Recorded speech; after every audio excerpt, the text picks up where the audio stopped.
Hi friends, welcome back to our YouTube channel. నేను మీ మనజ్ఞ. ఈ రోజు మనం డిస్కస్ చేసుకునేది golden stock. We can invest by at any time. మనం కళ్ళు మూసుకొని ఈ స్టాక్ అయితే కొనొచ్చు. మార్కెట్లో మనం చూసుకున్నట్టయితే మార్కెట్ లెవెల్ నుంచి కిందకి పడుతుంది, బౌన్స్ బ్యాక్ అయ్యే అవకాశం కూడా ఉంది. ఈ స్టాక్ అయితే బౌన్స్ బ్యాక్ అవడానికి రెడీగా ఉంది. అట్ ద సేమ్ టైం మనం ఫండమెంటల్గా కూడా గమనించుకున్నట్టయితే మంచిగా ఉంది. సో మనం ఇన్వెస్ట్ చేసుకోవడానికి మంచి అవకాశాలు అయితే ఉన్నాయి. అండ్ ఫండమెంటల్గా బాగుందా లేదా అనేది గత కొన్ని రోజులుగా ర్యాలీ అనేది కూడా మనం గమనించుకోవాలి. ఈ స్టాక్లో ర్యాలీని కనుక మనం చూసుకున్నట్టయితే మంచిగా ఫామ్ అవుతుంది. అండ్ ఈ స్టాక్లో ఇంకొకటి ఏంటి అని అంటే ఏప్రిల్ మంత్ నుంచి మంచి గ్రోత్ అనేది కనిపిస్తూ ఉంది.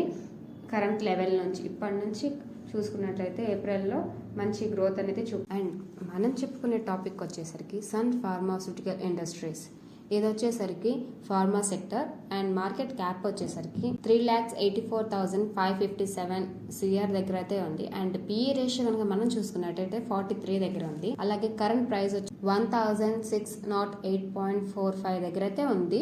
అండ్ వీళ్ళు కనుక ఈ స్టాక్ మనం చూసుకున్నట్టయితే 19% అయితే మంచి రిటర్న్స్ అయితే ఇస్తుంది. అండ్ ఇందులో వచ్చేసరికి మనం ఫండమెంటల్స్ కనుక చూసుకున్నట్టయితే మ్యూచువల్ ఫండ్స్ అనేది 13% అయితే ఉన్నాయి. బిఐ చూసుకుంటే 6% అయితే ఉంది. అలాగే ఎఫ్ఐ కూడా మనం చూసుకుంటే కనుక 17% అయితే ఈ స్టాక్ మనం చూసుకున్నట్టే మంచి ర్యాలీ అనేది చూపిస్తుంది. ఒక రేంజ్ అనేది ఫామ్ అవుతా ఉంది. ఇక్కడ ర్యాలీ కూడా చాలా మంచిగా నీట్ గా గ్రో ఆన్ అవుతా ఉంది. ఈ స్టాక్ లో ఉన్న ఇక్కడ ఈ రేంజ్ ని కనుక మనం చూసుకొని ట్రేడ్ చేసుకుంటే మంచిగా మనకి ఈ స్టాక్ అనేది బాగుంటుంది. అండ్ ఇది కొంచెం డౌన్ ఫాల్ లో ఉంది. ఈ కంపెనీ షేర్స్ అనేవి కొద్దిగా తగ్గినాయి అండ్ బౌన్స్ అయ్యే అవకాశాలు కూడా కనిపిస్తున్నాయి. ఇది కనుక కొద్దిగా మద్దతు ఇస్తే ఈ స్టాక్ కనుక మంచిగా పెరిగే అవకాశాలు కూడా ఉన్నాయి. అండ్ ఇది ఈ రోజు మనం చెప్పుకున్న topic. Thank you guys. This is only for an education purpose. Please like, share and subscribe to our YouTube channel. Thank you.